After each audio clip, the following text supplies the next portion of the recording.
Michael Jordan was not born great. He became great. His story is not just about basketball.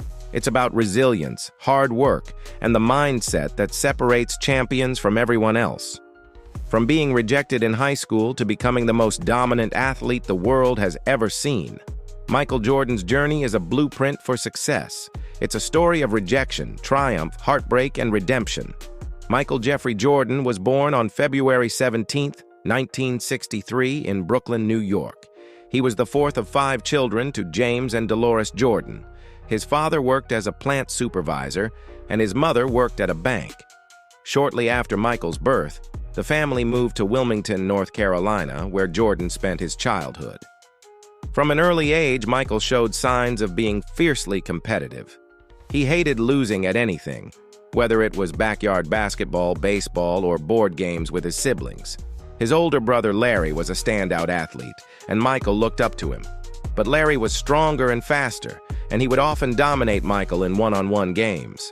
Michael hated losing, but instead of accepting it, he used it as motivation.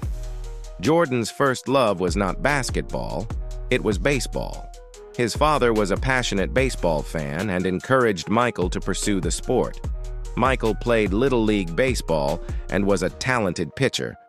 But everything changed when he discovered basketball. It started as a hobby, but it quickly became an obsession.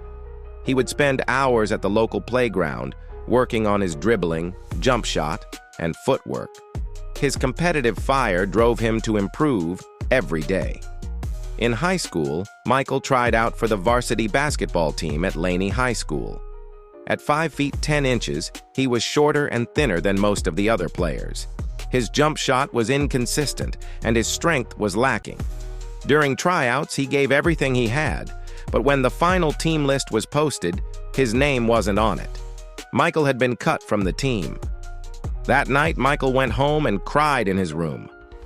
But instead of giving up, he made a decision. He would never let failure define him. He started practicing every morning before school. He would get up at 5 a.m. and go to the gym. He worked on his shot, his strength, and his footwork. By his junior year, he had grown to 6 feet 3 inches and made the varsity team. He dominated the competition, averaging over 20 points per game. By his senior year, he was the best high school player in North Carolina. Michael earned a scholarship to play basketball at the University of North Carolina under legendary coach Dean Smith. As a freshman, Jordan quickly established himself as one of the best young players in the country. He averaged 13.5 points per game and shot over 53% from the field. But it was one moment that changed everything. In the 1982 NCAA Championship game, North Carolina was trailing Georgetown by 1 point with 17 seconds left. Dean Smith called a timeout and drew up a play. The ball was supposed to go to the team's star player, but Georgetown's defense forced the ball to Jordan. Without hesitation, Jordan caught the ball, rose up, and hit the game-winning shot from the baseline. That shot made Jordan a national sensation. He was named to the All-American team and became one of the most exciting young players in the country. Jordan later said that shot gave him the confidence to believe that he could be great. In 1984, Jordan declared for the NBA draft. He was selected as the 3rd overall pick by the Chicago Bulls. The Portland Trail Blazers passed on Jordan to select Sam Bowie, a decision that would go down as one of the biggest mistakes in NBA history. Jordan entered the NBA with a chip on his shoulder. He wanted to prove that the teams who passed on him had made a mistake. Jordan made an immediate impact in the NBA. In his rookie season, he averaged 28.2 points per game, 6.5 rebounds, and 5.9 assists.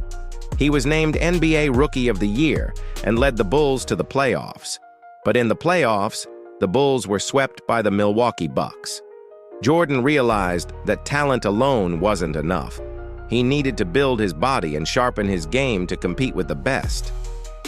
In 1986, Jordan scored a playoff record 63 points against the Boston Celtics, a team that included Larry Bird, one of the greatest players of all time. After the game, Bird famously said, "That was God disguised as Michael Jordan."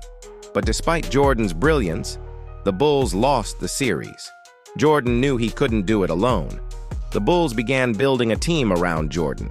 They drafted Scottie Pippen and Horace Grant, and under the leadership of coach Phil Jackson, they introduced the triangle offense, a system that maximized Jordan's scoring ability while allowing his teammates to contribute. In 1991, Jordan led the Bulls to their first NBA championship, defeating Magic Johnson and the Los Angeles Lakers. Jordan was named Finals MVP. Over the next 7 years, Jordan and the Bulls won 6 NBA championships, including 2 separate three-peats from 1991 to 1993 and from 1996 to 1998. Jordan was named Finals MVP in all 6 of those victories. Jordan's dominance went beyond the court. In 1984, he signed a deal with Nike that changed the sports industry forever. The Air Jordan sneaker line became a global phenomenon. Nike sold over $100 million worth of Air Jordans in the first year alone. The Jumpman logo became one of the most recognizable symbols in the world. Jordan became the highest-paid athlete in the world. He earned over $30 million in a single season, a record at the time. His endorsement deals with Gatorade, McDonald's, and Hanes made him a global icon. But Jordan's success wasn't without heartbreak. In 1993, Jordan's father, James Jordan, was murdered during a robbery.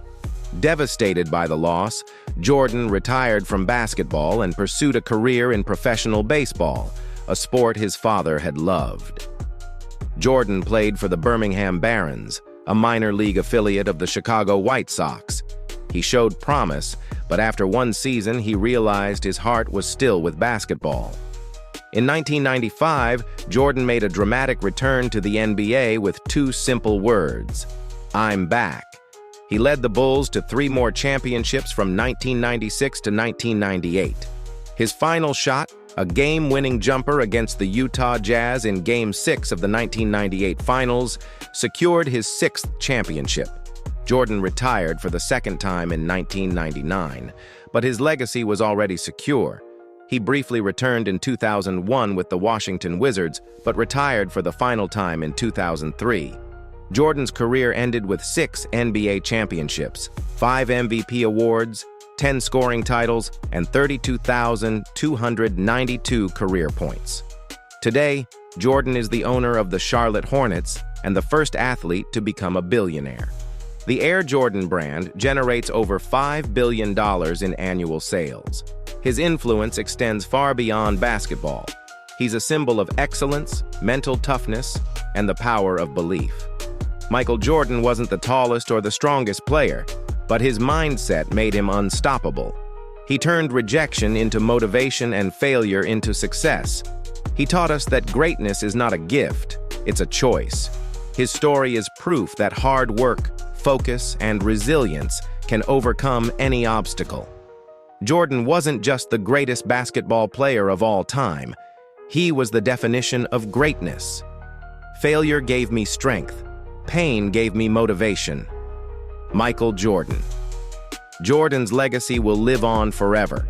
He didn't just change the game of basketball, he changed the definition of success. And that is why Michael Jordan is the greatest of all time. If you enjoyed this video, make sure to hit the like button and subscribe for more inspiring stories. Leave a comment below and tell us your favorite Michael Jordan moment.